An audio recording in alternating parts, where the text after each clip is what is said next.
All right, everybody, welcome back to Battle of the Universe. Oh, God. Okay, that's the worst intro of all time. Welcome back to the show. Joey Cage here with old Christopher J and the Man Beast Gabe, and we're talking about 2014's It Follows.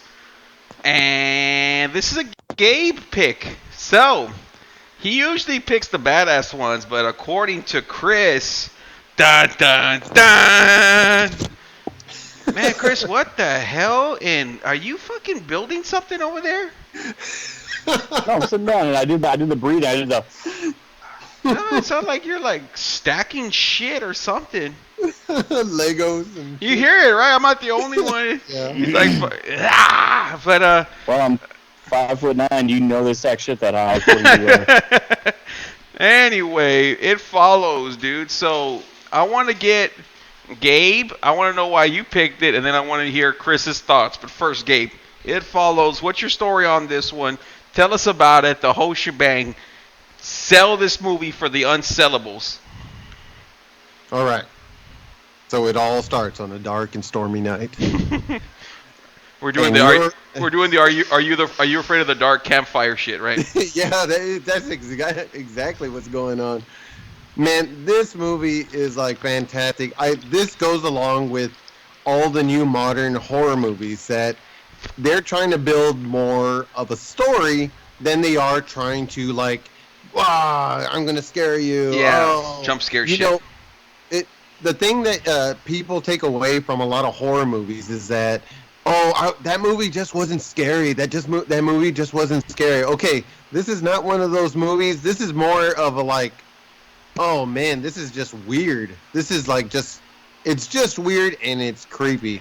It's not like, I'm gonna get nightmares in the middle of the night, but it leaves you thinking like, hey, what could I do to fight off this monster?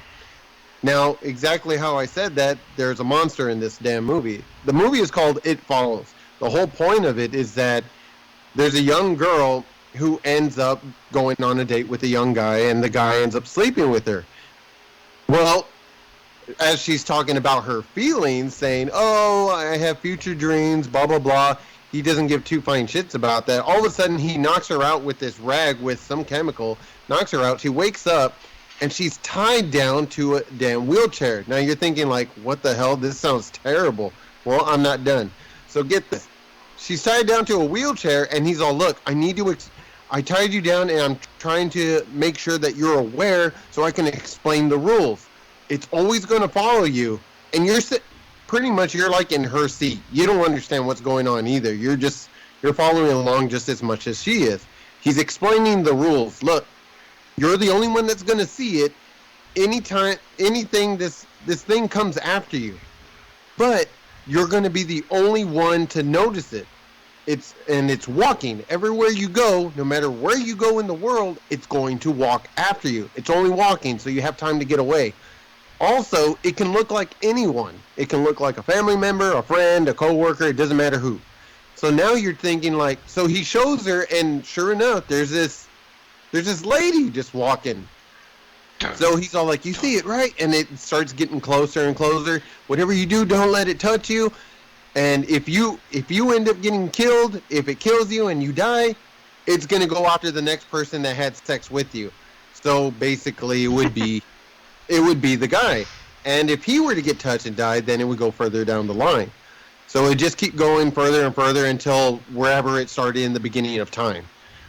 So pretty much these people are having sex and they're passing something along that this monster wants. But you don't know. It doesn't tell you exactly what it is. The story progresses. The girl was taking it as that it was just a scare factor, but as the story gets farther along, she starts telling her friends, and her friends start believing her. They start realizing this whole thing is actually real. The monster can be invisible. It can look like someone. It's coming after her, but it's always walking. So the creepy and unsettling part is, like, I'll go ahead and move all the way to California.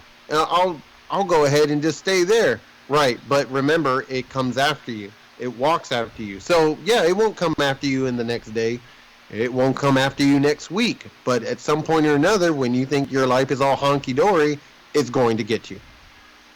So, pretty much they end up killing the damn monster by the end. They band together and they try to find a weakness, and they, just like anybody else would think, if the monster's invisible, why don't you throw something on it?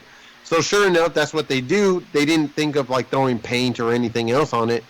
They threw a blanket over its head. They were able to make it visible. They had a gun on them that they got during the movie, and then they ended up shooting in the head. So you think that's it.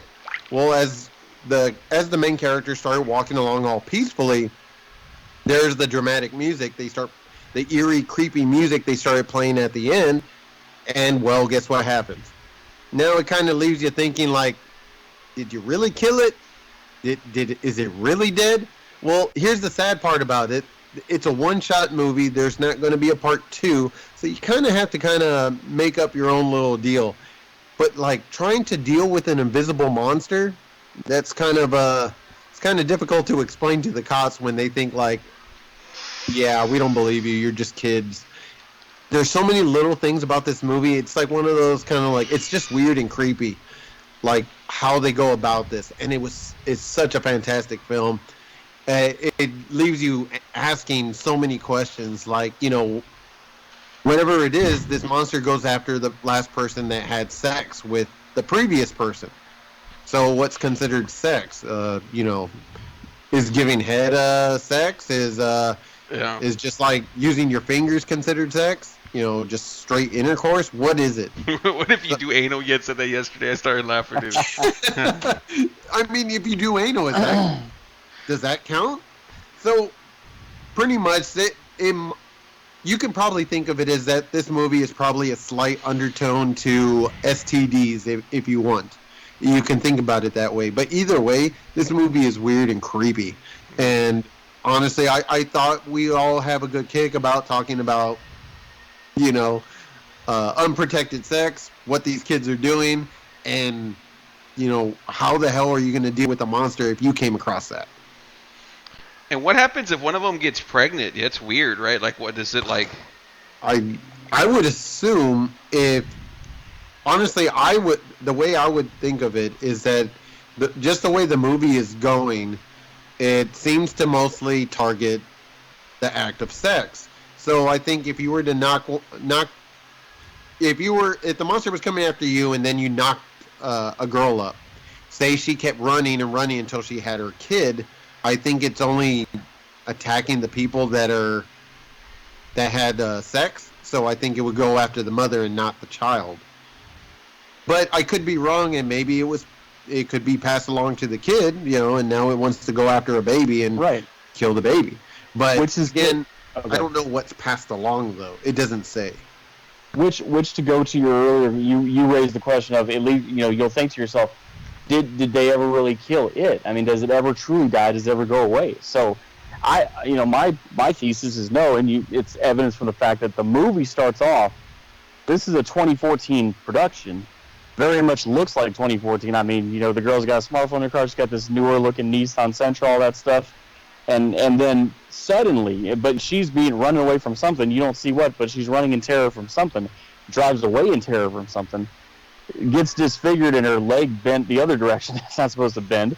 And so, obviously, in the 2014, it's doing something to someone. Now, the question is, after that, we jump to the 90s. And the reason you're in the 90s is because you see all the newest looking cars are like those 95 Pontiacs. And then everyone's got those thick back TVs that they're watching and all that shit. No one's got a cell phone. You see the landline phones on the wall, etc. No one's talking about internet. Are you saying that they're jumping from the beginning when the first girl dies to like a different time, like a completely different, I guess, year or decade when the second girl shows up? No, absolutely, because she's in a very modern, 2014, very modern looking Nissan Sentra or Versa or whatever it is, Nissan something, and gets in that and drives, and that's not a car that's definitely not a car they had in the 90s for sure. I've been in a lot of Nissan rentals, but so they're going back in time because to my understanding, the movie that we were watching, like at the beginning, I didn't pay attention, but now that you say that, I go, yeah. I mean, she may have been. I didn't pay attention to the car she drive, I should say. So if she was driving like a newer vehicle, then we go back in time, almost like the movie, like that, like at least to me, what you when you say that is that that thing didn't die and it continued to kill into the future because when the main girl, whatever her name is, Jamie or something, right? Jamie, yeah. Um, all the stuff, all the vehicles are like 90s vehicles. So now that you say like that intro vehicle, well, yeah, I mean, if it probably was a newer vehicle, then we went back in time, not ahead of time. So it's kind of like, I don't know if that was a mistake or just part of the same year, but yeah, I definitely feel that anything after that first girl is all like 90s, if not early 2000s ish, you know. And the first girl's name is Maddie. And it made me wonder, like, when she runs back in the house, because that street looked like the same street they were in the 90s as it was when Maddie's running away at the beginning. So it made me wonder. Well, I'll save it for the end. I don't want to spoil the progression of where we go. All right, go ahead. I mean, go ahead and say it now before we forget. We'll just spitballing here, but it made me wonder if the dad who's, yelling at her, Maddie, are you all right? Maddie, are you all right? And then she runs back and, like, edges by him and goes back in the house, I guess, to get her phone or keys. And it makes you wonder if that dad is Paul. Like, maybe because you see Paul and Jamie end up together walking down the sidewalk. And I wonder if they just stay in the neighborhood and, bang young and have her, that's their 20-year-old daughter or whatever, Wow. I didn't even think about that. But, yeah, like, Gabe, did you... Yeah. Go ahead. See, that's a good perspective. Honestly, I didn't think about that. This is why you want Chris on podcast, because no one's gonna pay attention to the kind of vehicles that are different. And he's like, "Oh, you were driving a 2021." You're like, "Man, that motherfucker's a detective." Right. Well, in some cases, like that is a very good observation. Because honestly, I definitely would not have picked apart the car. I would look for some things that I'm a little more familiar with. So, like, during the movie, I did have to also look this up, too, just to see when the time period was, because when I watched it, I saw too many different things. Besides the tube TVs, just how they're carrying about themselves, the clothes that they're wearing, and even just, like, the way the houses are built, things just... It seemed more like 80s/90s. It seemed like somewhere around there. Mm-hmm. But then one of the things you noticed in the beginning was that really kind of threw me at a tidbit was there when all the friends are together and they're just kind of talking amongst each other, they're introducing characters and character buildup. They're introducing one of the characters, and the girl is on this she has a seashell. By the seashore. Yeah, by the seashore. And she opens it up, and she's reading it. So it's like an e-reader, like a little e-book. And I was like, oh, well, that's weird. I was like, so if she has like so that definitely was not in the 80s or 90s. But yet, there's a lot of things in there that kind of point that it would be. So looking this up, it said they wanted to keep the timeline ambiguous, that they never gave a timeline. But they said if you had to be specific and you're trying to get like a good point of what it could be, they said that you can also chalk this up to being a dream sequence, with the damn monster being, no specific, you're just constantly being chased. There is no specific monsters, just like, how you're afraid in your dreams and you're running from something and you're scared, you think something's after you, but you don't know, you can never see what it is. This is probably one of those things. And due to the fact that again, there's the cars, and then there's the way everything, all the settings are, but then you have something modern like a touch screen, little ebook that's like a compact disc. I mean, that's kind of weird itself. So I mean, that was definitely, like, I guess I tried to see, like, when is this taking place in case there's a time jump. But, I mean, I'm willing to accept that it might have been early 2000s. It could be. And honestly, like, I might actually go along with you on that also. Just because there was a lot of older cars still at that time. Yes. we really don't see, like, it's 2022, right? I haven't seen a real, like, I'm not saying like you don't see one or two, but I'm saying like a lot of old cars. I haven't seen that in like at least 10 years, you know. So we go back, that's 2012. In 2012, you may see a little bit of them, but if we go back to 2002, we're definitely seeing them. I feel, because we're still seeing them, here and there in 2012. But 2002, you're still gonna see people driving their fucking 94s and 89s and shit like that. You know what I mean? Oh, So, yeah. That's why I feel like it can't be any later than 2000. I'm gonna just say about 2007-ish, 6. But I don't think it's any earlier than like 97. So it has to. But I feel like, yeah, good about saying like 2003, 2004, because they had the Polaroid shit, just the type of vehicles, and that, in the early 2000s, that look still. That 90s look still was carrying on through there. I mean, of course, things were changing, but it wasn't like you're not going to go see that 90s look in a lot of different parts of the country or states and shit. But this was a trip for me, just because of you're just seeing the all kinds of different people. But the one that scared me the most, I told y'all, was the old lady, man. I was like, man, that's terrifying. God dang. When Yeah. go ahead. Yeah, that old lady was like pretty freaky as shit. Like as she was walking towards, the one of the main actresses in that movie. Down, down, down, down, bam, bam, bam, bam. And I mean, I just think in general, fuck. I mean, that one lurch-looking dude walking through the hallway goes to the bedroom, and every time they open the bedroom door, they have to make sure it's legit somebody and not the fucking spirit getting in or whatever it is.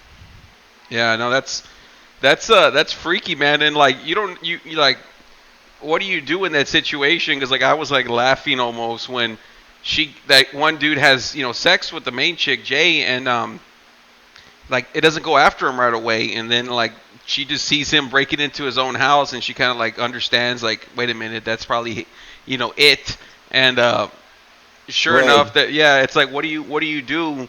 What do you do at that point? You know what I mean? Like, when someone's breaking into it, because you're like you're breaking into their place to try to stop them, and it's like, it's just a whole mess. And I loved it, man. It was so. What do you do in that situation? Like, when you're freaking out and you're like, what do you do? That's like the best kind of movies for me. Is there's no right answer. There's so many possibilities. Like, I know Chris would freak the fuck out. Yeah. So, it's funny, like some of the predicaments that I found very interesting is how they go about defending themselves. So, like in one instance, they got the wise idea. They when they caught up with the guy who actually ended up passing it on to her, they wanted to question him. And they ended up asking, they said, why don't you just sleep with like some random person? And he's all like, oh, I tried that. I tried sleeping with like some hooker, some prostitutes. What happened? Well, it came back after me. So pretty much suggesting that, they died. One of the interesting also things about them defending themselves or trying to figure out ways around this was when they ended up getting the gun. They ended up getting a handgun, thinking like, oh, okay, we can shoot at it. During the scene when they're kind of like at this lake or the beach, it's like a little sandy area, and they're just kind of sitting around, just kind of talking. Anyways, the monster ends up getting a hold of the girl and grabs her by the hair. Yeah. They all start freaking out, and they get away, but they hear that comes this thing, it's walking towards them again. So the girl busts out the damn gun, and she starts shooting at it. The funny part about that, well, not so much funny, but the other friends that are on the other side of the monster, they don't see anything. Remember, it's only the main girl that it's after that can see it. So she's shooting at the monster, but these people don't see anything, so they're seeing like her shooting at them. They're thinking of it as like, hey, you're shooting at us, put the gun down, stop. Yeah. She's not hearing it, she's just like, hey, I gotta shoot this fucking thing. So they attempt this later on at the end of the movie, and they're in the same damn predicament where this young guy ends up having the gun, and he's trying to shoot the monster. So much so that the other person they don't see the invisible they don't see the invisible monster. So the young guy starts shooting. He misses and ends up hitting one of the other side characters in the leg. Olivia, I forget the character name, but the actress name is Olivia. But yeah, and she ends up in the hospital. Yara, the character name is Yara. But yeah, hits her in the leg, and so she ends up in the hospital, still reading that fucking compact makeup thing with cell phone bars. But yeah, and the thing is that if you go back to the beach before they go to the pool, I mean, what kind of a fucking neighborhood pool is that? Olympic pool in a gym, but okay. We got an outdoor pool. That was nice, right? That's like a nice neighborhood, I guess. Yeah, that's the thing, because I mean I looked it up where they are, that ice cream shop they were at. That's just north of Southfield, and Southfield is not a great area to be in, but I guess that's the other side of the tracks, proverbially speaking. But anyway, I just remember when they're at the beach, it starts attacking the friends. Like Paul, what's his name, takes a chair and starts swinging at it, and it breaks the chair. He goes, "It broke a chair in midair," because fucking Greg doesn't believe that anything's really going on. Yeah. And that makes you think that Greg might be in on it, or he might be some kind of demonic entity himself, because you see this shit clearly going on, but he says he believes it, but he doesn't. Yeah, exactly. I think it could also just be just a supporting friend, because I don't know if you all have been in a bad situation where look, this guy, he was doing this, and no, and it's just that you kind of do that pat on the back. You do that supporting, just to be that good friend, just to kind of give them no, I totally believe you. Fuck him, man. Fuck that chick. You don't deserve her, or they don't deserve you. You're too good, and blah blah blah. But it's really do you really believe them? I don't really know what happened. As it comes down to the truth, if you're confronted about it, you really break down, and you're just oh, I really don't know. I have to take his word because I know them longer or something. It's just that good supporting friend. Yeah, I think that's what they were doing. Yeah, it's one of those things to where if Gabe told me something about, dude, I've been seeing this, the same thing, if something's coming after me, I'd be well, I know Gabe doesn't lie, but that sounds pretty ridiculous. So you'd be okay, dude, just to, like you said, for the support, you'd believe him. You want to believe him, but you're this is crazy, and that's kind of where that guy is at that point too. It's well, I've been waiting to see it. I don't see anything, and I mean, I already thought she was crazy, and I'm still waiting. So it's kind of well, I don't know what it is. He's just kind of playing, just hey, I helped out. I don't know what else you want from me, kind of deal. So yeah, he did his part. He's all, I do think this is ridiculous, and that you all are encouraging it. Yeah. But he's all, there's more of you than there is of me. I'm just going to be the good friend. They're all do you believe it? How did all those weird things happen? Yeah. I don't know. I don't know. We'll just wait and see. But the movie made me think possibly he was a heel because of, not when the chair broke in midair and all this shit, and and didn't believe it, and but still tried to be with her. And then, you see him breaking into his house, but then you realize, then it baby faces him again, because then you see the real Greg in his bedroom. Mom, finger in air quotes, mom knocks on the door. What do you want, Mom? And then it's the fucking it. I didn't feel he was doing. Yeah, I kind of felt it was just more of a supporting friend. What makes me think more of that he was just really the supporting friend in that is just, I mean, he's there since the beginning. Yeah. He's there from the beginning, and he doesn't tear them down and insult them at all, and he's just kind of going along with it. Because he didn't really have it's kind of remember just a few podcasts ago, or not even a few, when we were doing the whole paranormal activity kind of deal. Remember we were talking about how, or I think you mentioned, or however the way the conversation ended up, you were at Mark's house and you said that there was a controller that would just fly off the shelf. And you said, oh, that place is haunted. It has bad vibes. And I'm like, dude, I'm not one to believe in that. But you're a good buddy, and I'm going to be hey, if you say, that's it, I mean, it's one of those things, I don't believe in ghosts. I don't believe in the Holy Spirit and all that stuff. It's one of those things, I need to see it to believe it. And I kind of feel that's along the same lines. I'm not saying you're a liar, Definitely. I'm saying you're a fucking liar. No. It just you're comes not down to no what piece of you shit, what's your core but there's belief. shit there. Right. But honestly, it's like I kind of feel that's like in the same boat. You're not one for being known for being called a liar or lying, but are we talking about Chris or? I mean, I'm going by from what I understand. Oh, okay. But to see something like that, I kind of feel like I need to see it. But tell you what, I'm not going to rule it out as that. Because you're telling me it has more merit than if somebody else was, saying it, or just some random. The guy was right, and though the guy was there, and the other guy was explaining, he's like, I hit it with the chair, and you saw me fly back. It could have been that he tripped and he swung or something. Maybe it happened too quickly. He just didn't catch it. I mean, that's how I'm taking it. I'm not saying that you're wrong on that ideal. Maybe he is like just an ass.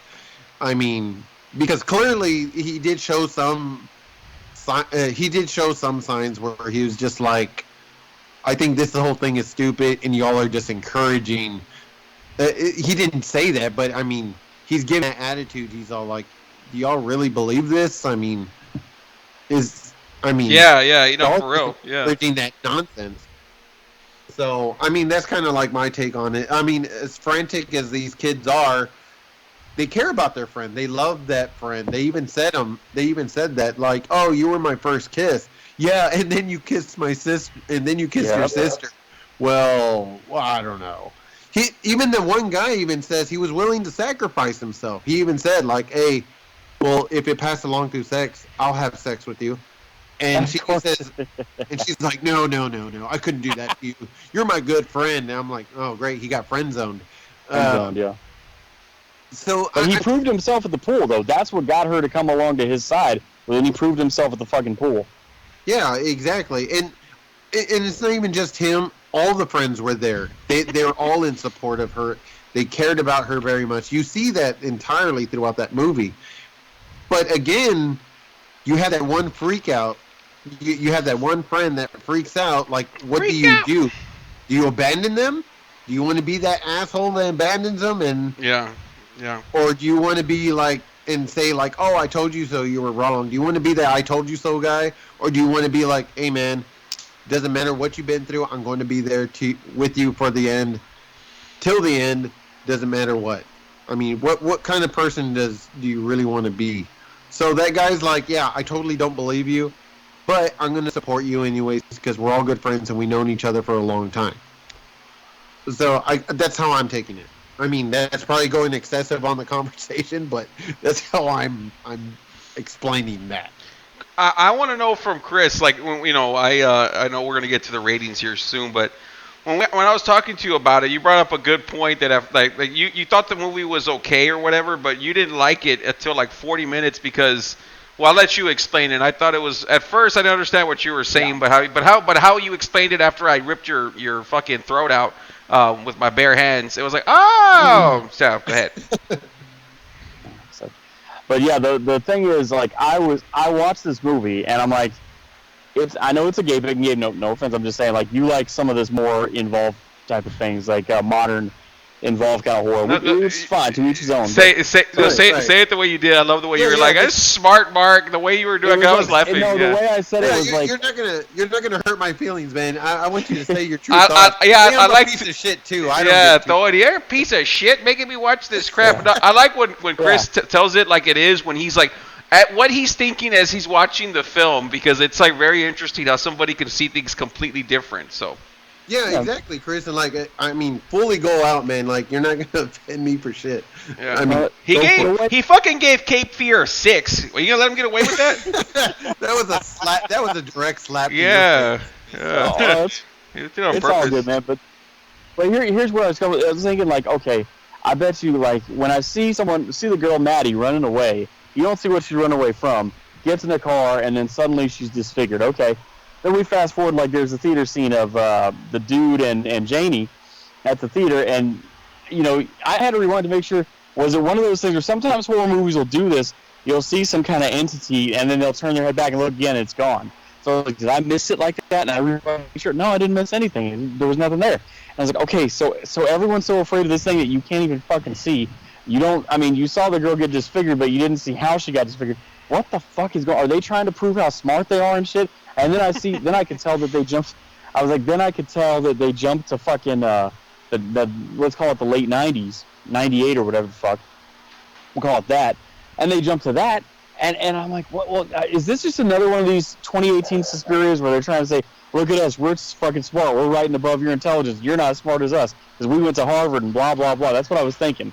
I was sitting there watching this, and I was like, don't tell me this is another one of those fucking we're smarter than you writing kind of movies. Well, then around 40, I say 40, it might have been 37, 38, but around that time. It may have been 41, Joe, so calm down. It might have been 41, but around that time is when it changes. It picks up, and you're like, okay, all right. So you see the group of friends, you know, they're going out to the lake and getting fucked with it. She drives in the fucking cornrows and all that stuff. It's like, oh, this is getting to be really good. Like, so the explanation he gives, it's like, okay, yeah, you gave the explanation of what it is and how it's always going to follow you, and it may take the shape or form of someone you know or someone you love, but you have to, and he's explaining, and he gives the whole explanation, but it's like, you gave an explanation for something I haven't quite wrapped my mind around yet, and I haven't quite seen the effects of yet. But after that, you do see what's following her. It's just a person. So that's the merit. Exactly.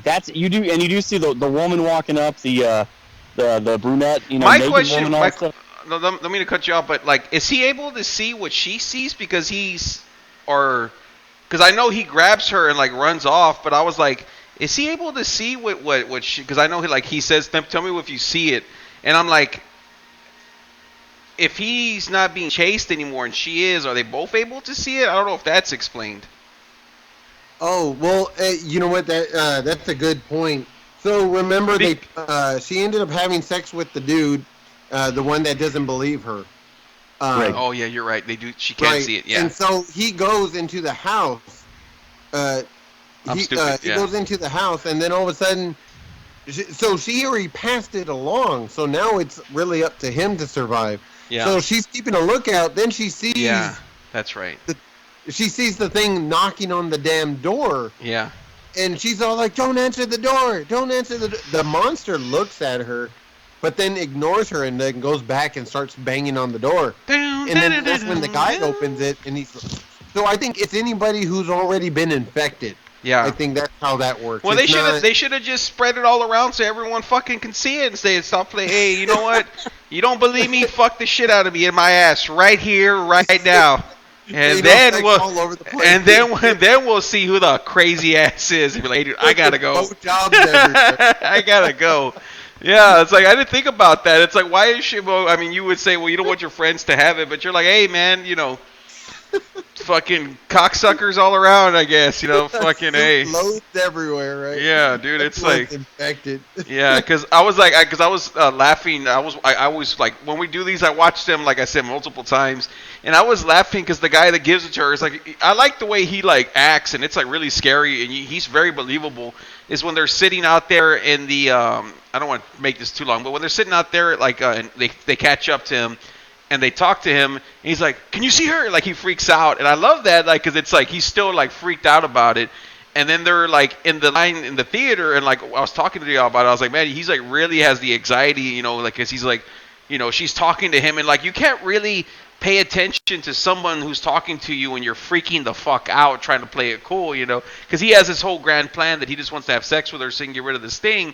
And then he's in the theater, and he's like, "Can you see her?" She's like, "Where? I can't see it." Then he like freaks out, and I love all that shit that like they do. And there's little minor things that I wanted to just say, like they I started laughing when Chris said like, "Oh, they think they're too smart." They actually do a lot of like film like stuff, you know, filmy, you know, where it's too smart for you. It's like it's stuff that you do that you don't really know that you're doing that everyone I think does. Is like when they're on the grass, she's like pulling the grass from the ground, and like it's like she's putting it like from shortest to biggest, like what Chris does with his fries. And yeah, she's with his fries. Yeah, he does that. And I'm all like, yeah. Yeah. So when she was doing that, I started laughing because people do that. Like I don't know subconsciously or not. I mean, I don't know he does it. He knows what he's. I agree. Like I can honestly say, like, personally, like, if I'm having, like, I'm in, like, a deep conversation, some kind of drama or something that's sad or something that's kind of happened, or even, like, when I'm chit-chatting with the bosses about, like, they're going to give me my review, like, how good of a work I did or whatever. I have a tendency to, like, if I have something in my hand, like, I tend to, like, play with the pen, like, a little more often, or I tend to look away, or whatever I have in my hand, I kind of dwiddle around with it, Yeah. and I'm listening, but I'm just like kind of looking away because I'm like, I don't know if it's just, I don't know if it's a shameful act or what, but I don't, I do that too. I not put things in order, but I'm like, I'm playing around with You things. start doing some weird shit, right? Things that you don't know. Yeah, I don't mean to, but I mean, yeah, you're right. Subconsciously, I didn't even catch on to that. Yeah, That's- I saw that. I thought it was cool, and then I also because it's kind of she's zoning out because she's kind of like just whatever, and then she's in the pool. The other part, when she's in the pool, and there's like an ant that goes on her arm, and we've all done it. If there's a bug, you just put your instead of grabbing it, you just put your hand underwater, and like the ant floats off. Yep. And I thought it was so artsy to do. Like it's like such a small thing. Doesn't take a lot of thought, but it's like very. It sticks with you. Very human. Yeah, very human. Exactly. It sticks with you if you're paying attention and you're just like, wow, you never see something like that in a film. It doesn't have to be over the top. It could just be something as simple as Chris putting the fries from biggest to smallest. It's like shit like that. So, yeah, I enjoyed the fuck out of this one. There's so much more to talk about, but I don't know. I guess we'll leave it at that. Maybe we'll do an end. You know what we should do at the end of the year? We talk about all the movies we've seen for the prior year or whatever, and just kind of like go through them again. But I had a ton of fun with this one. So I don't know if Gabe, you want to talk about anything else and rank this motherfucker about it? I mean, there's no. I mean, I'll go ahead and do the ranking. I just like to say, like, this is a fun movie. The soundtrack is great, so Yes. don't think it's like something real. Like, I love that shit, Yeah, dude. weird organ type, music where it keeps it trendy and fresh, but yet it really puts the heat on when the damn monster's coming around.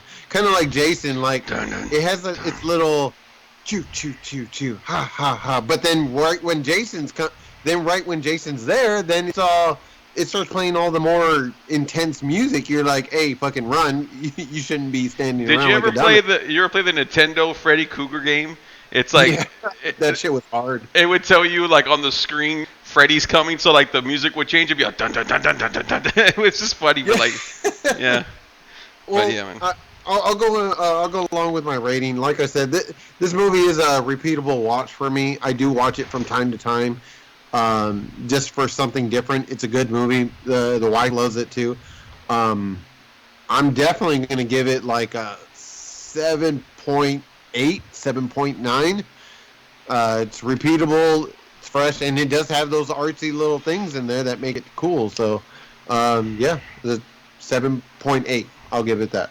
7.8 and a half. Chris? Same. I mean, it's actually I couldn't quite get to 8, but I thought maybe 7.75 doesn't do it quite do it justice. So What if it was in Japan? then it'd be 16.75. Yeah. Fucking Meltzer. Yeah.